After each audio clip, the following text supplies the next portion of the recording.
How to create an Uber driver account. So in this video, I will show you how to do that just in a few easy steps. Now let's get started. Now first of all, open the Uber app. So unlock your phone and open the Uber app, and you will see the home screen with options for riders and drivers. After that, go to the Become a Driver section. Next, look at the bottom of the screen and top menu. Three lines in the top left corner from the menu. Select the device or driver, with Uber or become a driver. After that, sign up to drive. So now you will be asked to fill in some basic details, and you will need to provide your name, email, phone number, and a few other details. And after filling in the information, tap sign up. And after that, as you can see, you upload your documents. So next you will need to upload some documents.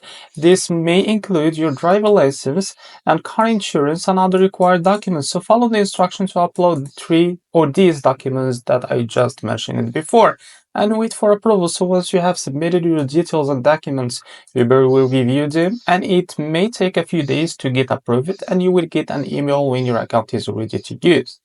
So this is how to create an Uber driver account. If you found this video helpful, please like and subscribe. See you next video.